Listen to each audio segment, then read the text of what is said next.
Hey, how's it going, everybody? I just wanted to do a follow-up video to my condition guide from a week or so ago.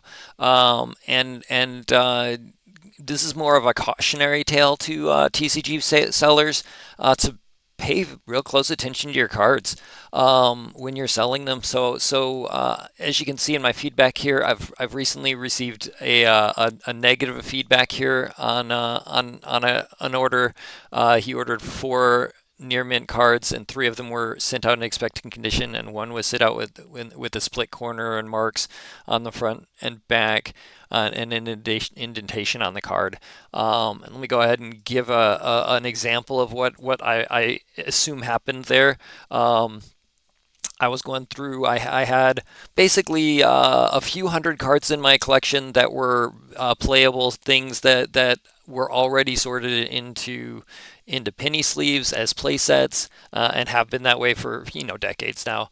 But at that point I would have basically done something like with this set of cards and pulled them out, done a quick scan over on the cards, and not seen any glaring issues just by looking at them like this. Doing a count on the cards. If anything didn't jump out at me, I was basically listing the cards as near mint. Obviously, that was my bad. I should have pulled each card out and inspected it individually.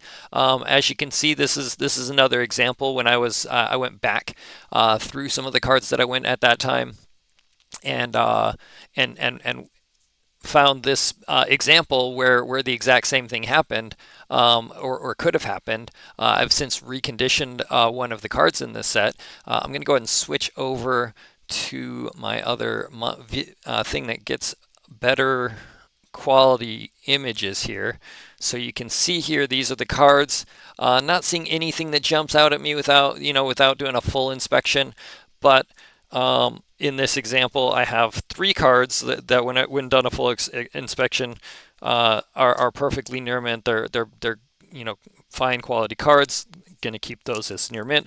But there was one in that set of cards right here that has some wear right there in the corner or on the side here. The surface of the card is you can see a little bit of dings at the top that didn't jump out at me right away.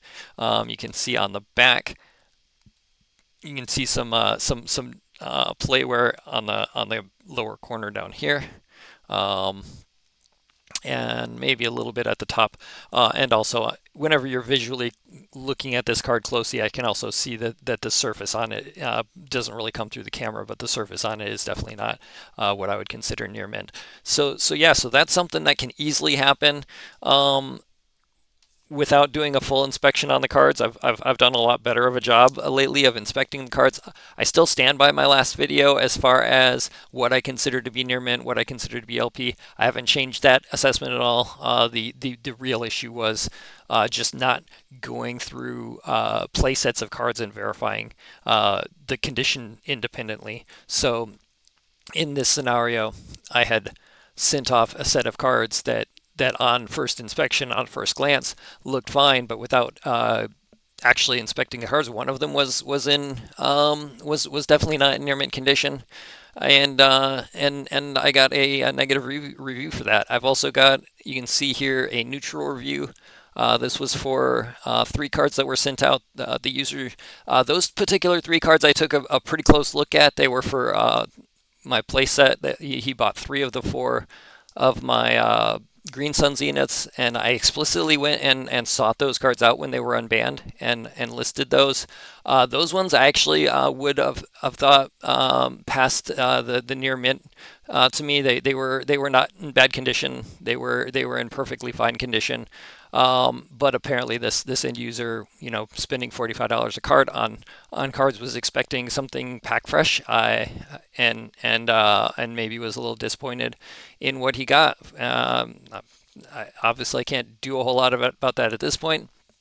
And my cautionary tale here is to go over the fact that if you look at my rating, I've got one neutral and one negative as seen there.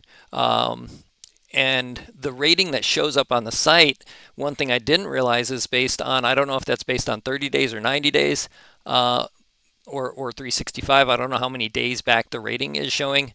But I was kind of expecting them to show my lifetime rating. Obviously, it's still at 96.1, which is fine but not great. I obviously would strive to have a better rating than that.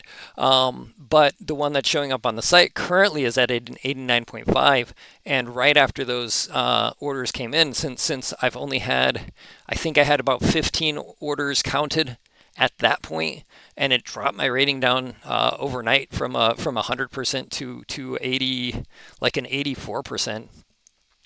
Since then, I've had a handful of orders that have finished processing through the system, and I'm up to 19. Give it another week or three, and I think I'll probably be up to about I think I've got about 50 orders or so that'll easily be in the works for the last 90 days. So that'll bring my rating at least up into the 90-94% range probably, which again, not what I'm striving for. I'm certainly trying to do my best to keep a good rating and be honest and upfront about my cards. But yeah, you got to be so. My cautionary tale here is just be diligent, be very cautious and careful. A couple of cards will make a huge difference on your rating. Basically, there was not. It was a very noticeable drop in sales.